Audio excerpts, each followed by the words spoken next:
Voila! What's going on, friends? Welcome back to Football Therapy with me, your host, Jan. I do hope you're doing well, mate. Really do hope that. And as always, welcome back to Chelsea News. Of course, this is the daily series here on the channel where I reflect on what's being said about Chelsea, giving you my thoughts, feelings, and opinions on it, but more importantly, asking for yours. Lots popping off. It's the transfer deal sheet morning on The Athletic. We'll reflect on the Chelsea section of that. Bettinelli going to Man City. Don't know if I like that much. To be honest, he won't play there, just as he hasn't played at Chelsea. Of course, Chelsea are going to go to the Club World Cup. Today is the deadline for registering players for said competition. Delapse in. What's going on with Gittens? What's going on with Mignon? We're going to find out today.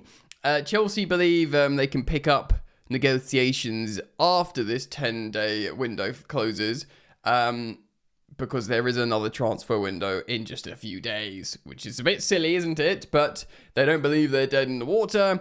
They do not believe they have to get stuff done now. I think they probably would have liked to bring extra players to the Club World Cup, but you know, we'll get into it. We're going to get into all of it today.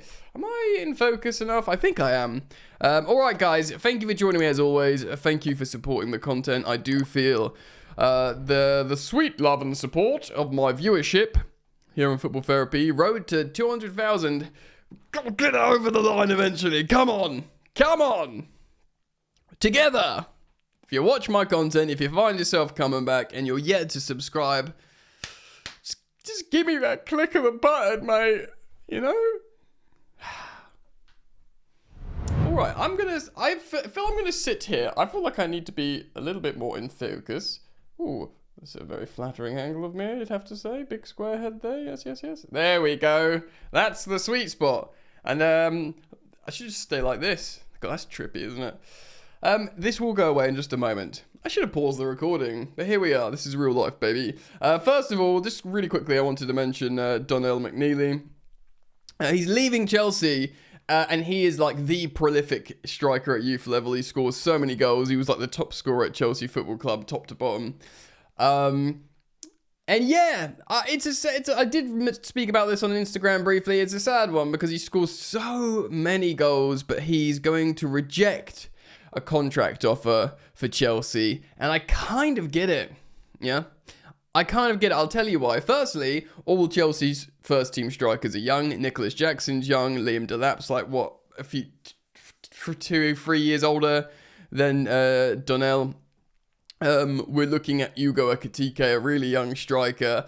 And I think the biggest kick in the teeth for 19-year-old Donnell McNeilly is that Maresca has turned to Shim Mweka on a few times this season, who is 17. He's 2 years younger than Donnell McNeilly. So obviously that's a profiling thing. I guess Maresca likes what he sees from Shim. But yeah, it's a sad one because he scores so many ruddy goals, mate. Yeah? And we like goals, but you can't, I mean, it's one of those like bits, you know, it's a bit sweet. It's just hard pills to swallow. Alright then, so we are going to hop over now onto the transfer deal sheet, onto the Chelsea section, rattle on through, learn a little bit more about what's going on. Of course, this is the every Tuesday morning briefing of transfers in transfer windows, and there's always a Chelsea section because we're a ruddy big club, mate. Chelsea, so what's happened over the past week in terms of completed deals? Yes, of course, we've beat off the competition from several clubs to sign Liam Delap for 30 million quiddies. We all know that's a wonderful and excellent deal. Chelsea have had a bid rejected by Borussia Dortmund for Jamie Gittens, but significantly we've already agreed terms with the young winger on a 7-year deal. So Borussia Dortmund have valued the 20-year-old at £50 million. Of course, I spoke about this yesterday. I think that's their starting point, which of course you'd have to see movement from because that's how negotiations work. But that is above Chelsea's valuation for a player who does not fit into Niko Kovac's preferred style of play. He did really well at Gittens before Kovac arrived, and Chelsea will be saying, well, since your new manager that you appointed and you're keeping and got you Champions League, he doesn't fancy this guy, he's not profiled appropriately for you, so what, why are you saying that much money, mate? The Bundesliga club believe there will be more competition for Gittenses. signature later in the summer, which is why they have hopes of getting a higher sum. However, Chelsea do not see how this can be the case if he's not starting regularly at the Club World Cup. Of course, they are also at the Club World Cup. Yeah, exactly. The Club World Cup is like a showcase to the whole ruddy world of football. And what will it be showcasing? How your manager doesn't fancy the profile of winger of Jamie Gittens. Yeah, good luck in getting your price up. If anything, the price will go down. Purely because he's not featuring. Chelsea have also made an inquiry, of course, so this is the big one that we're all interested in, because I do think, personally, Gittens will happen at some point. Chelsea have also made an inquiry for Milan goalkeeper Mike Maignan, whose representatives have told Milan he wants to leave. Just a little update on Mike Maignan. He wants to come to Chelsea. The reports have suggested from many publications, broadcasters, journalists, international European media, that he has given the ultimatum to Milan, to indeed the new gaffer, Allegri. If you don't sell me to Chelsea, I want to go to Chelsea. I'm just going to run my contract down and go for free anyway. So it's up to you. So he's done that. He's done that. For context, he's like given that stern ultimatum. There's been actually no official offer from Chelsea yet, so we're guessing informal discussions and valuation points. But they have communicated that they will pay a maximum of 15 million euros. So this is really interesting. Loads of Chelsea fans are kind of understandably getting frustrated here, because Chelsea fans, from an external isolation, are looking at Maignan at what he'd offer the team. Chelsea are looking at it. They're not bending their will in terms of their business outlook. They're saying, this guy's going for free.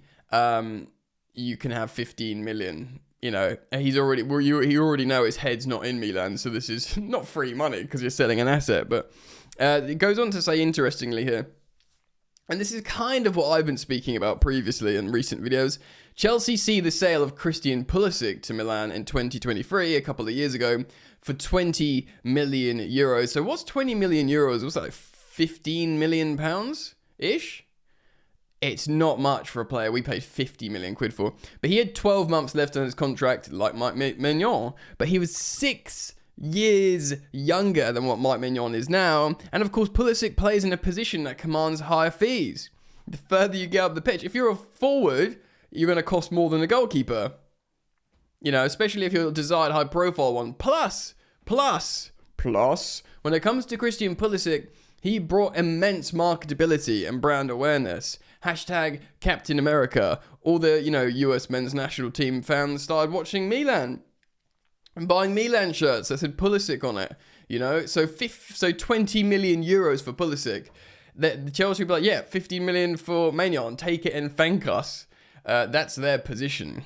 So I kind of get it. When you break it down like that, I sort of kind of understand. I wonder if this is just a game of chicken and they're like, Chelsea are thinking, well, they're stupid if they don't do it. Do you know what I mean? Because it's not like they're going to have more options next summer if Maignan has a good season. Maignan will simply not extend. And he said he wants to go to Chelsea. So it's either they accept Chelsea's offer or they play him and run down his contract and pay his wages and have a player that's heads elsewhere. So when you put all together, Chelsea realise what a ridiculously strong negotiating position they're in. But I also understand the frustrated Chelsea fans are like, just give them the money and let's move on. But they'll be like, hold on, it's our money. No, we're not going to do that. It's tricky because what he's worth to us will certainly be more than 15 million euros. But what we can get him for, they'll be thinking it's very, very fair. All right, so Milan value Maignan higher than 15 million, irrespective of the contract situation, as he's their number one their number one and France's first choice goalkeeper. True. Of course, he just drops a great performance as well against Germany in the playoff, a third place playoff. Chelsea are prepared to walk away from their interest in Maignan if a deal is not agreed shortly. I wonder, and should I say, I hope that's a briefing, because I'd love for that deal to get done. Meanwhile, Chelsea decided not to trigger, the clause in Jadon Sancho. He's gone back to United. They've announced Mamadou Sarr, the defender. I reacted to that yesterday. Can we expect a pause in business ahead of the Club World Cup? Question, answer, this. Not necessarily. The market reopens on the 16th of June. Woo! 6 days' time. A massive massive. I mean, why did they even shut it? The same day as the opening fixture of Los Angeles FC. By the way, the only game I won't be covering in the Club World Cup group stage is the one that will be at 2 a.m. because I'm an old man and come on. And it's the Tunisian side, you know what I mean? Flamengo? We're playing. And LAFC, obviously higher profile games, I'll cover those. And they're not silly buggers time for me. So yes, we can still sign players for the knockout phase and register, much like the Conference League, the 2 squads you register. So Chelsea could sign players and send them to the Club World Cup to play in the knockout phase, should we qualify for that. And if we don't, we're a disgrace. It's one of the reasons Chelsea have not felt pressure to get all the deals done by June the 10th, of course, time of recording. Interesting. When the transfer window is shut, that does not mean negotiations between clubs cannot take place. Chelsea have shown that, of course, with agreeing the deals of Giovanni Kenda, who will be going back on loan to Sporting next campaign before he arrives and does like the sort of Willian Kendry Pires thing. And of course, Dario Asugo, which is the sort of central defensive midfield Caicedo cover, who, by the way, increasingly is seeming like a great player. I say increasingly as I learn more about him. The latter officially completed the switch last week and will be competing in Maresca's side in the US. And of course, yeah, it reiterates Kenda's going back on loan. All right, let's move on. So what players are we looking at here? Well, we're looking at wingers still, of course, with the Sancho and Mudryk absences. Sadly, I regret to inform you that the name is still popping around, Alejandro Garnacho, but interestingly as well, Mohamed Kudus is still being spoken about, and when the Athletic speak about it, it's a concrete option. His name has come up again. Underwhelming numbers, but he's been playing for stinky West Ham side. Athletic Bilbao's Nico William categorically has been ruled out.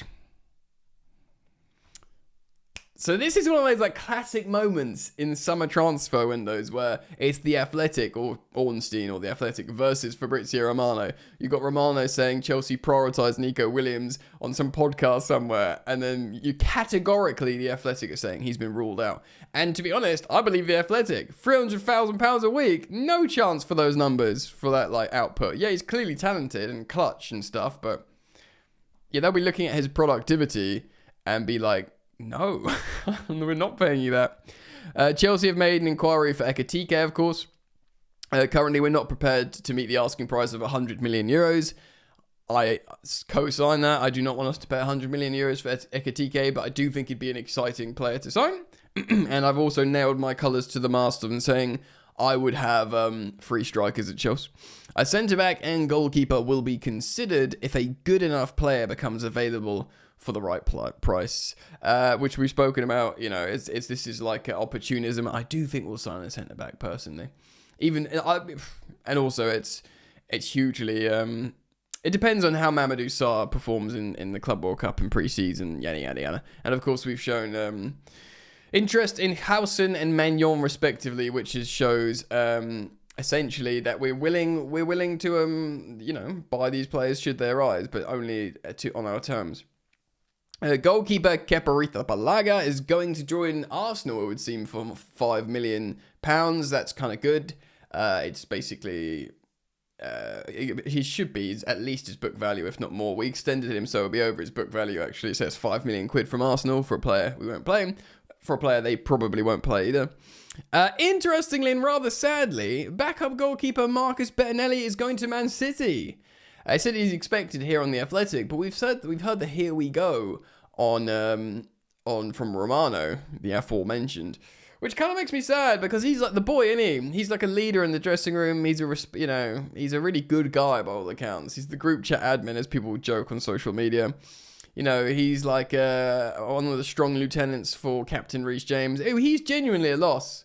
Of course, Scott Carson's leaving Man City and he's replacing them as their third choice. I mean, we're losing a vibesman and nothing more, really. He's a good guy in the dressing room, but, you know, it's not... The only way it's strengthening a rival is as a professional and a good guy joining Man City from Chelsea. He played 1 game for Chelsea years ago. He won't play for Man City. And I guess Chelsea will be like, because we might make a few million for him, like a couple of million, and he'll get a massive pay rise. That's why he'll be considering going, because he's happy at Chelsea. But if they're saying we'll give you an extra £50,000 a week, he'll go, thank you very much, Chelsea. I'll see you later, guys, because he's going to be not on massive wages anyway. So, yeah, good luck to him and his family if it is a better life for him up there. Many more are, of course, expected to follow. There's a long list involving players who were loaned out last season. Not Andre Santos, thank goodness. He's staying with us. And some of the current squad. This includes Raheem Sterling. Absolutely no idea. It feels like Saudi or bust. Ben Chilwell, I speculate we're going to loan him so he can have more options because Chelsea feel a debt to him. Armando Broja has to be a loan because he's nowhere near met his true valuation from his injuries. Carney Chukwuemeka, I think, a loan as well. Disasi sale. Renato Vega, I think sale because he's running hot and will make a big profit. Christopher Nkunku, definitely sale. And of course, their situation with Sanchez and Petrovic, depending on what happens with Mike Mignon. There will not be a bomb squad where departures are. So they're because they're not taking everyone to the USA. They'll be like, there's not going to be like these outcast team basically, because that's not good for morale. Alrighty, what else we got here? So just to end, actually, at time of recording, there's been an update from journalist Daniele Longo, who is an Italian journalist. So Chelsea basically aren't increasing their offer for Mike Mignon, but apparently we might add bonuses under the conditions. So essentially, like, we're not going to give you more money than we value him, but I tell you what, we'll give you bonuses if we win the Premier League. If we win the Premier League and he's made the most appearances as first choice goalkeeper, you can have an extra 5 million quid. I'm making this up, that I'm making up the bonuses, but I wonder if Chelsea would put those in. If we win the Premier League and he is our first team goalkeeper, you can have an extra 6 million quid if we get to the semi-finals. It's that kind of stuff. Juice it up. I do think we sign Mike Mignon. I do think we sign both Mignon and Gittens, but I just don't know if they go to the Club World Cup. That's just my opinion. What do you think, though, guys? Please do leave your comments down in the comment section below. Thank you for liking and subscribing. Again, road to 200,000, so I'm very, very grateful to all you guys who support the content. Of course, if you're yet to do so, check out Football Yannick, the second sister channel, where there's also daily upload from me. You might dig it, man, so why not test it out? Dip your toe in. The water's warm. Right. See you later. Peace.